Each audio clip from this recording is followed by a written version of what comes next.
Method of preparation of alkenes पढ़ रहे थे आप, और वो 3 तरीके आप पढ़ चुके थे, जिसके लिए हमने कहा कि वो सारे अल्केन्स के लिए विदाउट एनी एक्सेप्शन इस्तेमाल होते हैं। Hydrolysis of Grignard reagent, reduction of alkyl halides and decarboxylation. तो अब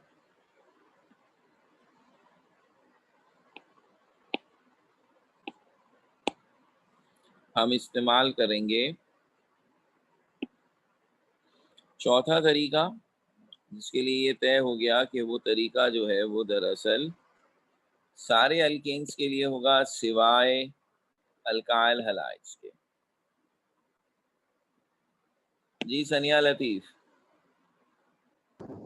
सर मुझे पूछना था कि जो हमने डीकार्बोक्सिलेशन की थी उसमें सोडियम हाइड्रोक्साइड की जगह हम कोई और बेस यूज कर सकते हैं, like potassium hydroxide? Potassium hydroxide कर सकते हैं, ओके, दोनों स्ट्रॉन्ग बेसिस इस्तेमाल कर सकते हैं।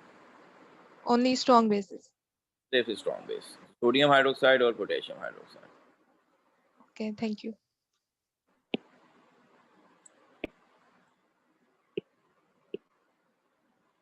अच्छा भाई, अब यहाँ पर चौथा तरीका बनता है ये, और ये है रिडक्शन ऑफ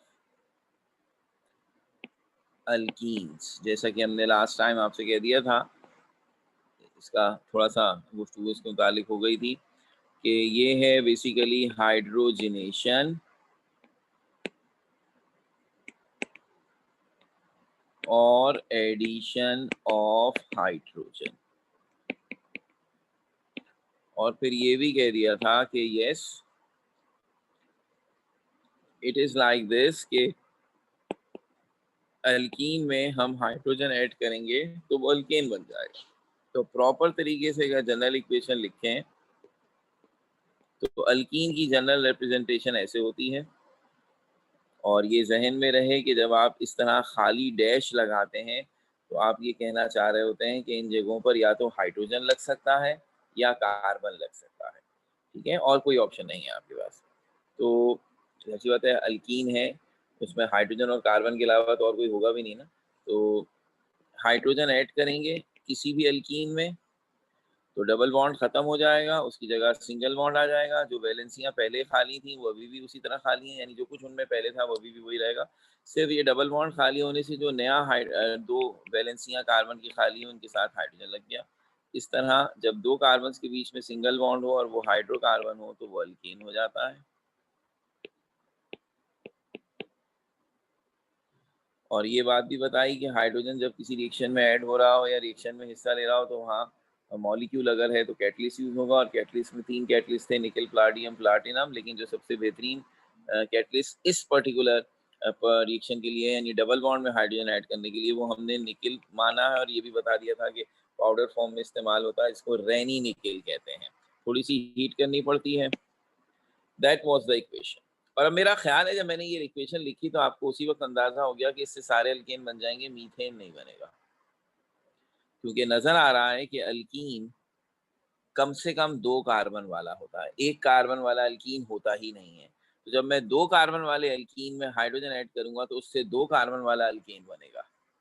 तो अल्कीन 2 कार्बन का भी है, 3, 4, 5, 6, 7, 8, हर कार्बन का, सिर्फ 1 कार्बन का नहीं होता, इसलिए मीथेन बनने का सवाल ही पैदा नहीं होता। सो ये तरीका सारे अल्कीन्स बनाने के लिए है, सारे अल्कीन्स बनाने के लिए सिवाय मीथेन के। एग्जाम्पल बनाकर देख लेते हैं। सबसे छोटा अल्कीन है ईथीन, ऐसे बनाते हैं।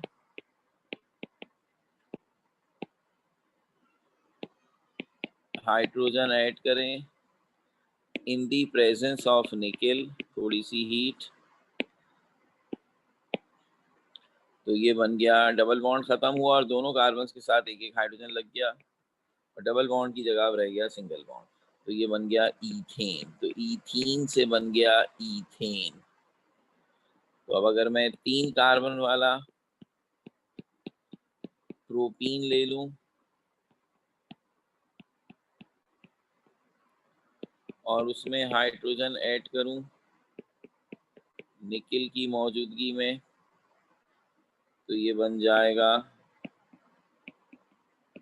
ऐसे जिन दो कार्बन के बीच में डबल बॉन्ड था, वो डबल बॉन्ड खत्म हुआ और दोनों कार्बन के साथ एक एक हाइड्रोजन ऐड हो गया। तो जो CH2 था वो CH3 हो गया, जो CH था वो CH2 हो गया और ये बन गया प्रोपेन। तो अब ब्यूटीन लिखेंगे तो ब्यूटेन, पेंटीन लिखेंगे तो पेंटेन एंड सो ऑन। तो ये चौथा तरीका, सिवाय इस अहम बात के कि आपने ये मेंशन करवा दिया कि इससे मीथेन नहीं बन सकता, और बड़ा ऑब्वियस है, बाकी सारी बातें इसकी बड़ी आसान है, तो स्ट्रेट फॉरवर्ड ही है, कोई इसमें कॉम्प्लिकेशन नहीं आई। तो ये चौथा तरीका हो गया। तो अब जो सबसे अहम तरीका आ गया वो है पांचवा और आखिरी। तो जो जो बार बार लफ्ज इस्तेमाल हो रहा था, ट्रिकी रिएक्शन, थोड़े से डिफिकल्ट, तो ये अब आपको समझ में आएगा कि what do we mean by this. तो ये वो रिएक्शन है। थोड़ी बहुत हमने डीकार्बोक्सिलेशन में बात की थी कि मामला इतना सीधा नहीं है कि जितने कार्बन रिएक्टेंट में हो उतने ही प्रोडक्ट में हो। अब जो रिएक्शन आ रहा है उसमें ये बात और भी ज़्यादा है। तो ऐसे ज़्यादा नहीं, 4-5 रिएक्शंस हैं पूरे सिलेबस में जिसमें हम ऐसी ट्रिक इस्तेमाल करेंगे, तो ज़रा इसको समझने का की ज़रूरत है। फिर ऐसे रिएक्शन आते भी रेगुलरली हैं, तकरीबन हर साल ही इसमें से कोई ना कोई एग्जाम्पल ज़रूर पूछ लेते हैं। तो ये जो पांचवा और आखिरी रिएक्शन है, अब इस पर बात कर लेते हैं। ये कहलाता है वुड्स सिंथेसिस।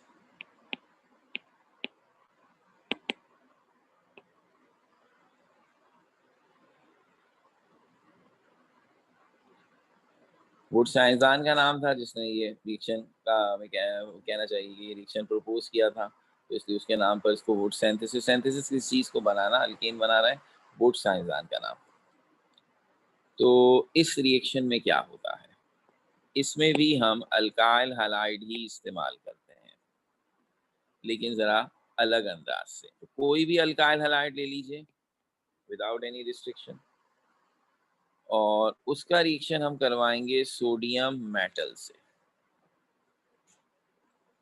तो जब हम सोडियम मेटल से अल्काइल हैलाइड का रिएक्शन करवाएंगे तो एक मसला ये आएगा कि सोडियम अल्कली मेटल है, इंतहाई रिएक्टिव मेटल है, और इस वजह से उसका फ्री एयर में रहना मुमकिन नहीं है। सोडियम मेटल्स की खास बात ये है कि अगर हम उसे फ्री एयर में लाएं तो वो हवा और पानी, मॉइस्चर जो होगा उससे फ़ौरन रिएक्शन करके अपने आप को किसी कंपाउंड में चेंज कर लेगा। तो इसलिए अगर कभी सोडियम को फिर कहाँ रखें भाई, तो हम सोडियम को ऐसे सॉल्वेंट में डिप करके रखते हैं जिससे वो रिएक्शन ना करे। तो वो जो सॉल्वेंट अमूमन कोई ऑर्गेनिक सॉल्वेंट होता है, तो केरोसिन ऑयल यानी मट्टी का तेल उसमें रख सकते हैं। और एक है सबसे मशहूर सॉल्वेंट ऑर्गेनिक का, जब हम ईथर पढ़ रहे थे तो मैंने आपसे तज़किरा किया था, इथोऑक्सी ईथेन। इथोऑक्सी ईथेन को हम एनहाइड्रस ईथर कहते हैं and consider as the best solvent in organic chemistry. तो सोडियम भी उसमें डिजॉल्व हो जाता है और अल्काइल हैलाइड भी उसमें डिजॉल्व हो जाता है। तो जब हमें ये रिएक्शन करवाना होता है तो सोडियम को भी और अल्काइल हैलाइड को भी उसी सॉल्वेंट में डालकर रिएक्शन करवाते हैं, इसलिए एरो पर हम उसी का नाम मेंशन करेंगे, एनहाइड्रस ईथर। तो अब एनहाइड्रस ईथर से मुराद क्या है ये मैं साइड पर भी लिख देता हूँ, आइंदा भी इसका नाम कभी आएगा तो आप याद रखेंगे। This anhydrous ether means ethoxy ethane, जिसका स्ट्रक्चर ये होता है।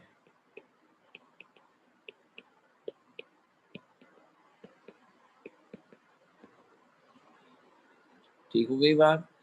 अब रिएक्शन क्या होगा, सोडियम चूंकि बहुत ही रिएक्टिव मेटल है और इसका इंतहाई इलेक्ट्रो पॉजिटिव मेटल है, तो ये इलेक्ट्रोनेगेटिव एलिमेंट्स के साथ रिएक्शन करेगा जो कि हैलोजन है। तो ये फौरन अल्काइल हैलाइड से हैलोजन को अपने साथ मिला के सोडियम हैलाइड बना देता है। तो अब पीछे क्या बच गया, पीछे तो सिर्फ R बच गया जिसकी इक्विवेलेंसी खाली है, ये तो कोई चीज़ नहीं होती, ये तो अनस्टेबल चीज़ है। तो ये क्या हो गया, हमने कहा देखिए इस रिएक्शन में अब क्या होगा, एक वक्त में 2 moles of alkyl halide use करेंगे, 2 सोडियम के मोल यूज़ करेंगे, दोनों सोडियम दोनों हैलोजेंस के साथ मिलकर सोडियम हैलाइड के 2 मोल्स बनाएंगे। तो इस तरह पीछे एक नहीं 2 अल्काइल ग्रुप बचेंगे, वो दोनों अल्काइल ग्रुप आपस में मिल जाएंगे। अब अल्काइल ग्रुप से मिले तो क्या बनता है, ये अल्काइल ग्रुप कौन होते हैं? मिथाइल, इथाइल, प्रोपाइल, है ना। तो अब जरा ऐसी रफ में लिखिए, मिथाइल है एक अल्काइल ग्रुप, अपने आप से ही मिल गया मिथाइल से, तो ये क्या बन गया? अगर आप गौर करें तो ये है ईथेन, अल्केन बन गया। तो दो अल्काइल ग्रुप्स अगर आपस में मिल जाएं तो उससे भी अल्केन बनता है। तो इसका मतलब है कोई भी अल्काइल हैलाइड आप इस्तेमाल करें, जब वो सोडियम मेटल से रिएक्शन करेगा तो वो बना देगा सोडियम हाइलाइड साइड प्रोडक्ट और अल्केन। उस अल्केन में खास बात ये होगी कि जितने कार्बन आपने अल्काइल हाइलाइड में इस्तेमाल किए हैं वो डबल हो जाएंगे, क्योंकि वो अल्काइल ग्रुप जो अल्काइल हाइलाइड में होगा वो अपने ही आप से रिएक्शन कर लेगा। अब ये बात जरा और वजाहत के साथ नजर आएगी जब हम एग्जाम्पल करेंगे। हमने एक कार्बन वाला अल्काइल हाइड यूज किया, हेलोजन हमारी मर्जी से कोई भी हो सकता है, हमने क्लोरीन ले लिया। तो इस अल्काइल हैलाइड का नाम है क्लोरोमीथेन, और हमें नजर आ रहा है कि इसमें क्लोरीन के साथ एक कार्बन वाला मिथाइल लगा हुआ है। जब ये सोडियम से रिएक्शन करेंगे तो according to the general equation हम 2 मोल क्लोरोमीथेन के और 2 मोल सोडियम के इस्तेमाल करेंगे, और हमारा सॉल्वेंट एनहाइड्रस ईथर होगा। तो दोनों सोडियम क्लोरीन से मिलकर बना लेंगे सोडियम क्लोराइड। इस तरह दोनों क्लोरोमीथेन से CH3 अलग हो जाएगा जो आपस में मिल जाएंगे। तो CH3 और CH3 आपस में मिल गया, ये बन गया 2 कार्बन वाला अल्कीन, दैट इज ईथेन। तो हमें क्या मैसेज मिला? आप ये समझ रहे थे पिछले रिएक्शंस के एक्सपीरियंस से कि जब मैं एक कार्बन वाला अल्काइल हैलाइड यूज करूंगा तो मुझे एक कार्बन वाला अल्केन मिल जाएगा, लेकिन इस रिएक्शन की लॉजिक ऐसी है कि जो कार्बन्स के एटम हैं अल्काइल हैलाइड में वो अपने ही आप से रिएक्शन करके खुद को डबल कर लेते हैं। तो आपने क्लोरोमीथेन यूज किया जिसमें एक कार्बन वाला मिथाइल था, वो डबल होकर ईथेन बन गया। इसी तरह अगर आप फर्ज कर लीजिए 2 कार्बन वाला कोई अल्काइल हैलाइड यूज करें, हेलोजन चेंज कर दें, क्योंकि वो आप कुछ भी यूज कर सकते हैं। तो अब की दफा ये है ब्रोमो ईथेन, इसके 2 मोल्स यूज किए सोडियम के साथ एनहाइड्रस ईथर की मौजूदगी में, तो इसने बना दिया सोडियम ब्रोमाइड। और जब ये इथाइल इथाइल आपस में मिल गए तो इसने बना दिया 2 इथाइल आपस में मिलेंगे तो ये 4 कार्बन वाला ब्यूटेन बन गया। आप इस स्ट्रक्चर में देख सकते हैं कि ये जो CH3 CH2 इथाइल था क्लोरोईथेन में, ये आपस में अपने ही आप से जुड़ा हुआ है। तो यहाँ रिएक्टेंट में 2 कार्बन थे, प्रोडक्ट में जाके 4 हो गए। पहले वाले रिएक्शन में रिएक्टेंट में 1 कार्बन था, प्रोडक्ट में जाके डबल होके 2 हो गए। तो अब इससे आप क्या बात बता सकते हैं कि सर इसका मतलब है कि हम इस तरीके से मीथेन तो बिल्कुल भी नहीं बना सकते, क्योंकि मीथेन में तो 1 कार्बन है। अब 1 कार्बन वाली चीज तो बन ही नहीं सकती जब ये हैबिट ये है कि तो प्रोडक्ट में जाके डबल हो जाता है। आपने कहा सर सिर्फ 1 कार्बन थोड़ी, आप नोट तो करें, इससे तो हमेशा इवन नंबर ऑफ कार्बन के अल्केन बनेंगे। यानी आपने मीथेन को डबल किया तो इथेन बन गया, इथेन को डबल किया तो ब्यूटेन बन गया। अब अगर आप 3 कार्बन वाला कोई अल्काइल हैलाइड यूज करेंगे तो प्रोडक्ट में 6 कार्बन वाला हेक्सेन बन जाएगा। इसका मतलब है कि आप ऑड नंबर ऑफ कार्बन के अल्केन इस तरीके से नहीं बना सकते जैसे मीथेन, प्रोपेन, पेंटेन, हेप्टेन, ये सब नहीं बन सकते। हमने यहाँ एक जुमला लिख दिया इसी बात के लिए, this method is especially used for the preparation of symmetrical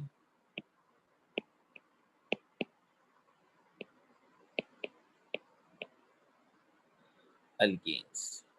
ये तरीका खास तौर पर सिमेट्रिकल अल्केन्स बनाने के लिए इस्तेमाल होता है। यार सिमेट्रिकल अल्केन्स मींस ऐसे अल्केन्स जिनमें पहली चीज और इवन नंबर ऑफ कार्बन आते हों, और दूसरी चीज़ जिन्हें बीच में से तोड़ें तो उनके दोनों टुकड़े एक जैसे बने। अगर आप नोटिस करें तो ये जो दोनों अल्केन्स ऊपर बनाए गए हैं, ईथेन को अगर मैं बीच में से तोड़ूं तो एक तरफ CH3 दूसरी तरफ भी CH3, और प्रोब्यूटेन तो आपको नज़र ही आ रहा है, एक तरफ CH3CH2 तो दूसरी तरफ भी CH3CH2 है।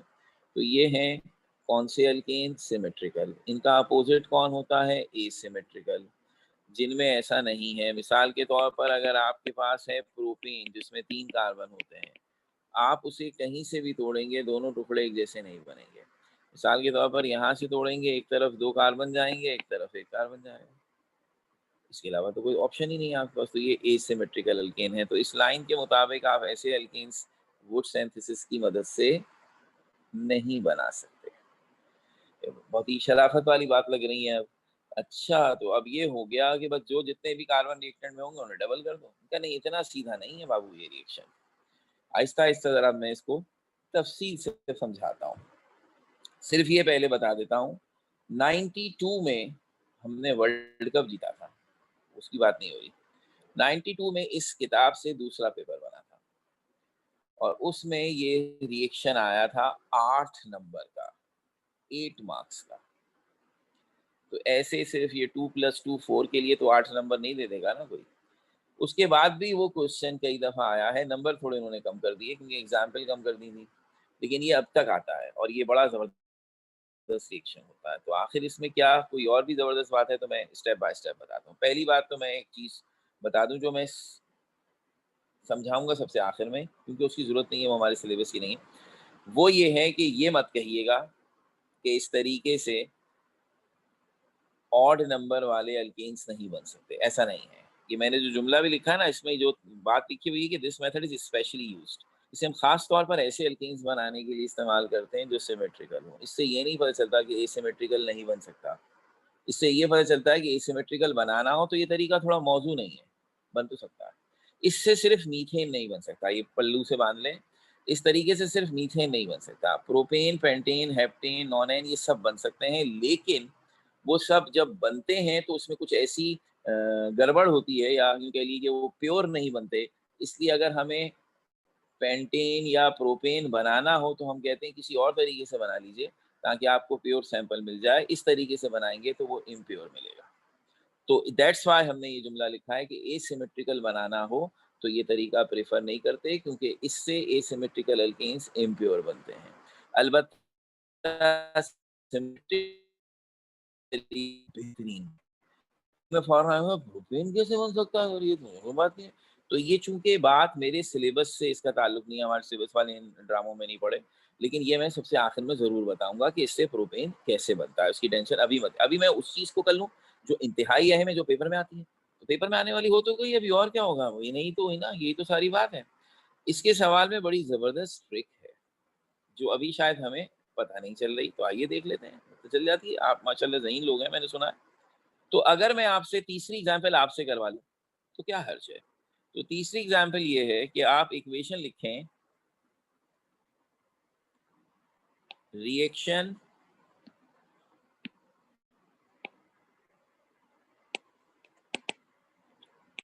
Of 2-chloro-propane and sodium metal.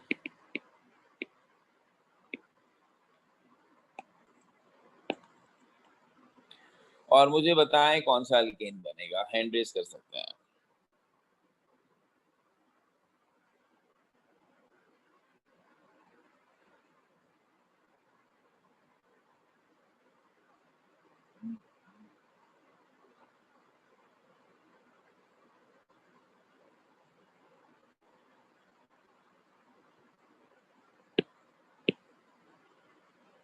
वजीउल्लाह बताइए बेटा। सर हेक्सेन बनेगा। बस मैं आप ही का इंतजार कर रहा था। मेरी इतनी बड़ी तकरीर के बावजूद अगर हम ये समझते थे कि ये 3 + 3 6 करना है, तो फिर क्या बात थी? इसके लिए तो 8 नंबर नहीं देंगे ना भाई। तो ऐसा नहीं है, सनिया से पूछ लें, वो भी हाथ खड़ा किए हुए हैं। जी बेटा। प्रोपेन ही बनेगा।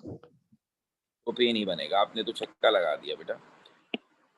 तो ये तो बहुत ही जबरदस्त बात। अब मैं औरों से पूछूं खामखाई में, मैं फिर कुछ कह दूंगा सही नहीं रहेगा, कर देते हैं ना। इसका मैंने पता नहीं क्यों पूछ लिया, जज्बात में आ गया, वरना मैं हमेशा ये कहता हूँ पहली दफा मैं बता दूं, उसके बाद आपसे गलती नहीं होगी। इस तरीके में बड़ी खास बात है भाई, ये ऐसा नहीं है जैसा आप समझ रहे हैं, इसलिए तो नंबर ज्यादा होते हैं। तो एक दफा बताऊंगा, फिर आप इंशाल्लाह तो बिल्कुल गलती नहीं। लेकिन पहली दफा कोई सही जवाब बता दे, ऐसा तभी होता है जब किसी ने पहले से कॉलेज में पढ़ा हुआ हो, वरना ये अमूमन बच्चे जो हैं यहाँ घबरा जाते हैं। आइए आपके सामने स्ट्रक्चर बनाते हैं ना पहले।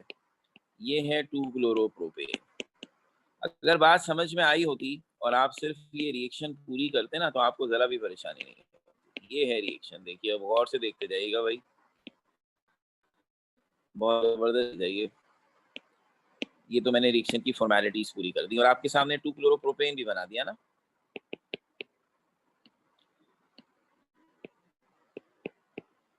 तो तय ये हुआ था कि जो भी अल्काइल हैलाइड यूज करेंगे उसके 2 मोल्स लेंगे, सोडियम के भी 2 मोल्स लेंगे, और सोडियम दोनों के हैलोजन से मिलकर अपना सोडियम क्लोराइड बना देगा।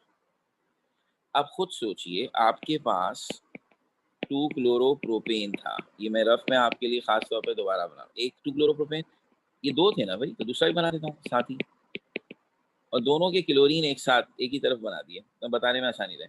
सोडियम ने क्या किया, सोडियम ने ये दोनों क्लोरीन अपने साथ मिला लिए, ये दोनों क्लोरीन सोडियम के पास चले गए।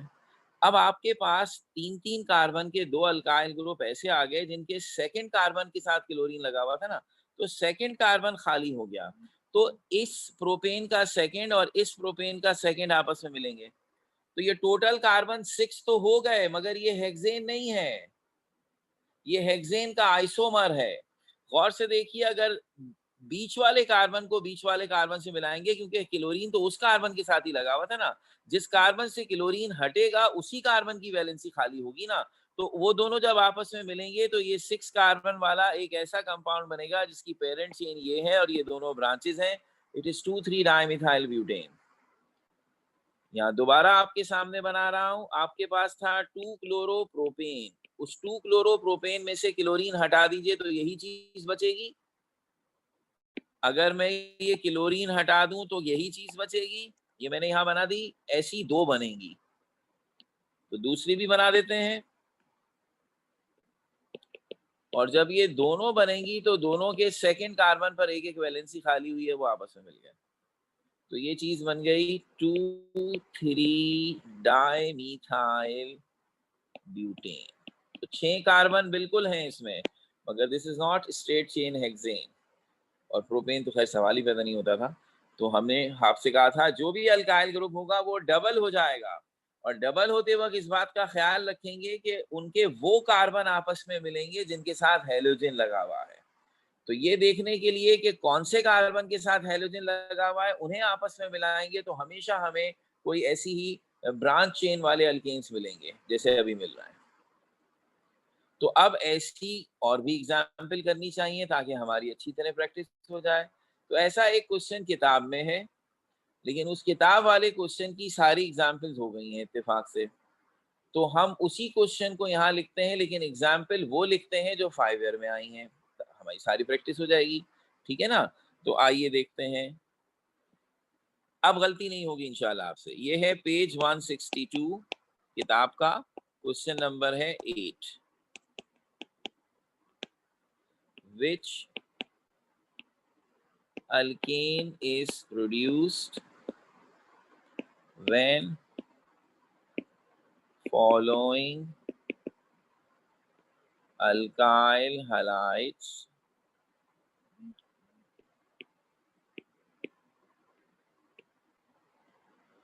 react with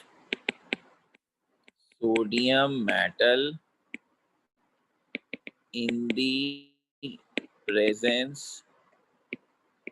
of anhydrous ether। और अब एग्जाम्पल्स जो हो चुकी उनको तो छोड़ दें, अब आपसे पूछ रहे हैं 2-ब्रोमो ब्यूटेन 2-chloro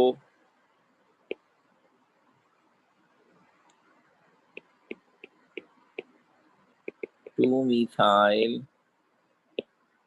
propane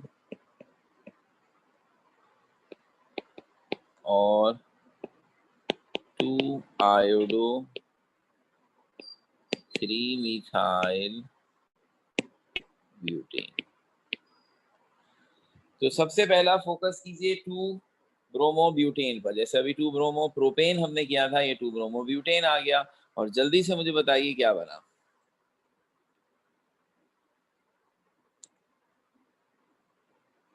ये तो बहुत ही जल्दी से बता दिया भाई वलीद भाई ने तो। हाँ भाई वलीद बताइए। अरे दोबारा हाथ खड़ा करो भाई वलीद।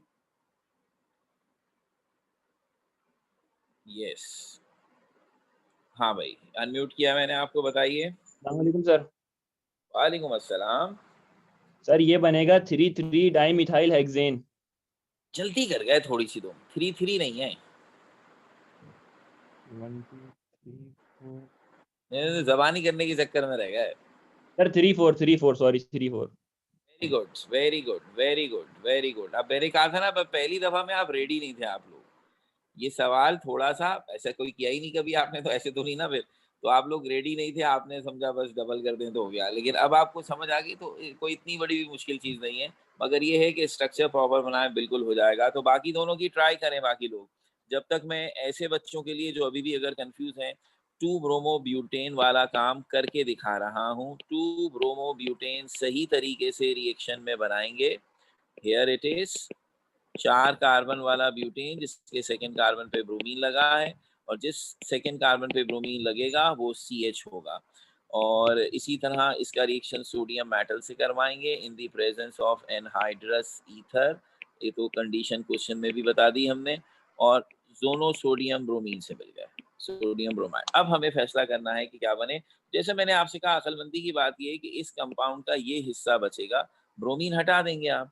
तो 2 मरतबा आप इसे लिख दीजिए। 4 कार्बन की चेन जिसमें सेकंड कार्बन CH है, क्योंकि उस पर थोड़ी देर पहले ब्रोमीन लगा हुआ था। 2 दफा बनाइए क्योंकि आपको यही चीज ट्वाइस करनी है। और CH से मिला दीजिए, यानी सेकंड कार्बन से मिला दीजिए। टोटल 8 कार्बन बनेंगे, लेकिन 2 ब्रांच में और 6 पेरेंट चेन में। और ये नाम बनेगा 3,4 डाइमिथाइल हेक्सेन। तो अब हम ये चाहते हैं कि जो इसका सेकंड पार्ट है, जिसमें हमने 2-क्लोरो 2-मिथाइल प्रोपेन के बारे में यही बात कही है, तो उसके आंसर से कौन हमें आगाह कर रहा है? मरियम फातिमा जी बेटा। सर ये बनेगा 2,2,3,3 टेट्रामीथाइल ब्यूटेन। एक्सीलेंट, बिल्कुल सही हो गई बात। देखिए कितना आसान होता जा रहा है। एक दफा आदमी समझे तो उसके बाद कोई मुश्किल नहीं रहती। ये देखिए 2-क्लोरो 2-मिथाइल प्रोपेन, ये है स्ट्रक्चर। सोडियम मेटल से रिएक्शन करेगा, इसके 2 मोल्स, वही एनाइडस ईथर इक्वेशन पे 2 सोडियम क्लोराइड बन गए। अब इसी चीज को ट्वाइस करेंगे, तो सबसे पहले आप इसे बगैर क्लोरीन के बना दें एक दफा, और फिर इसी चीज को दोबारा बना दें बगैर क्लोरीन के, और फिर दोनों के जिस कार्बन पे क्लोरीन लगा था उन्हें आपस में मिला दें। सो ये आपके सामने 2,2,3,3 टेट्रामीथाइल ब्यूटेन आ गया। तो अब 2-आयोडो 3-मिथाइल ब्यूटेन जो सबसे आखिरी एग्जाम्पल है, मेरे ख्याल में उसमें भी कोई खास परेशानी नहीं होगी, और वो भी हम आसानी से बना लेंगे।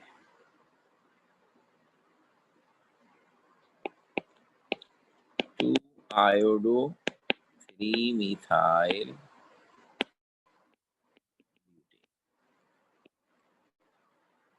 here is the structure.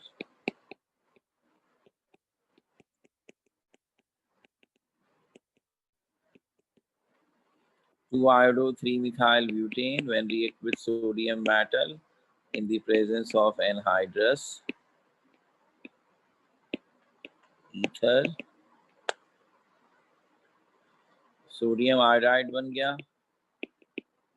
और अब इस पूरे स्ट्रक्चर को बगैर आयोडीन के बना दीजिए।